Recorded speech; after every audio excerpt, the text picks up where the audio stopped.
Okay. So you start prepare your budget. So you can start figure your why. Then I do logistics. Then you do Yeah. the brand board. And I finish with sales. I think it's cool. You ready to roll? Yay! Let's do that. Action.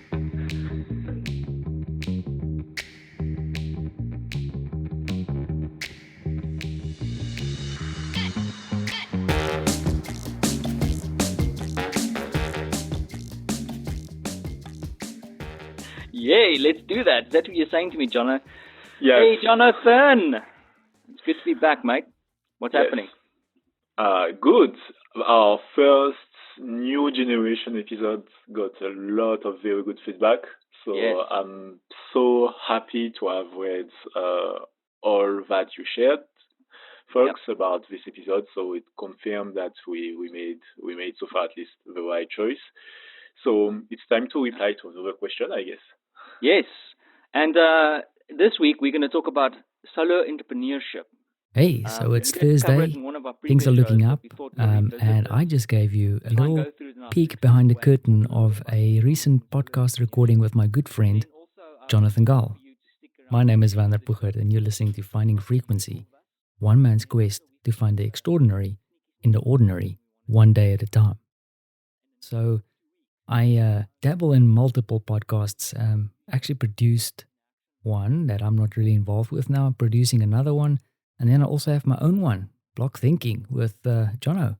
And we get together twice a month to record episodes, focusing really on product, design, technology, entrepreneurship specifically as well. And we recently redesigned the show. We're kind of fired up to get things going again. And we fundamentally using the show to build up our business, build brand. And it's been useful. I mean, Jonathan has won some work through the show and through the work we've done. I've kind of won one or two speaking engagements, met a few very, very interesting people. And it's been useful, especially, as expats, we both don't always get out that much. And it's difficult to connect because we don't speak the language. And the magical medium of podcasting has been very useful to help open doors and start conversations. So, yeah, I mean, let me not turn this into a full-on promotional thing because block thinking might not be for you. But what might be for you is the topic that we spoke about today, and I wanted to share that with you a little bit. And hopefully it will make sense in the context of finding frequency, because when we spoke today, I had a bit of an insight and maybe a little bit of a revelation around a mistake I've made, but looking back to it as a point of learning, and I thought I'll document it here and share it with you. So we were talking about the movement from entrepreneurship or from permanent employment where you have a boss or a working for a company, and how I then moved into entrepreneurship. And I remember one of the things that I did, and I did it with intention, and looking back at that point, I would probably do things differently today. But what I did is that I did my work at my corporate job, and then I did a hard cut and then went into the role of entrepreneurship. Of course, mentally, I was preparing myself. You can't help yourself. You think about it, you worry, you're concerned, you're excited.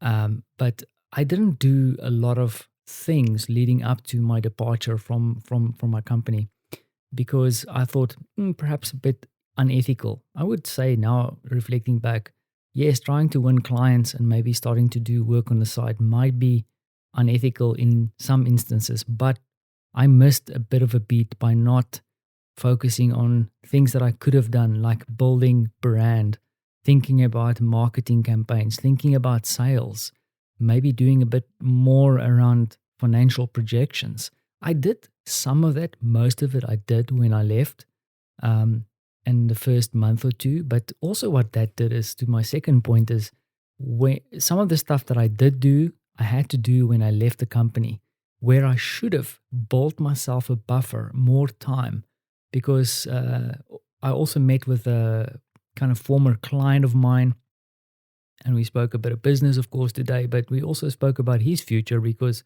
he's about to take a leap into working for himself next year. And he's started to carefully, I mean, it's not all planned out, but planning out his move. He's kind of certain of where he wants to move to. But then when he leaves, he's built himself a buffer time. In fact, he's booked himself a massive trip to Asia to take 2 months at least break to refocus, get his mind together, and then jump into his new adventure, where I walked out of my cubicle straight into planning, setting up certain things, and then getting busy with work, not giving myself that break. And then, some of the things that I like, for example, a website, I haven't even created a website yet. I've been really blessed by having business and things on the move. I'm not saying you need a website these days anymore, but I mean, at least I should have had some of that stuff in place. I'm getting there slowly but surely, but I should have done that. And that comes to the point where I think it's rare in life that you have to make a drastic cut in things. It's rather about making a blend. I did a recording just before this and I had to throw it away because I forgot to switch the mic on. But I said in the recording, the only thing you should cut drastically or do a hard cut is when you're using heroin or something crazy. I mean, it was a dumbass joke. But then I also realized that dumbass joke, potentially for a lot of people coming off of substance abuse is probably better or makes more sense for them to also wean off, to blend off it. I'm not an expert in that field and I don't want to step in there and give people advice about that. But I think a lot of things like, eating and dieting and exercise, like I spoke about step by step, blend off, start slowly and then escalate things up. So once again, I think some of the advice that I spoke about or thinking that I had in a previous episode, I actually came to the realization that I've done some of those things in the opposite. So if I had to go back and do it again, yes, I would do a bit more of a blend in the sense of doing a bit more careful planning beforehand while having the security of my current job. And then potentially with things I'm doing now, I want to make drastic changes to get more organized. But I've just realized again today that it's step by step, easy go. Like try and blend things in. You don't have to be so hard on yourself. Flow. So hopefully this made sense and you find it useful. Always great to share these thoughts and ideas. And as always, thanks for listening.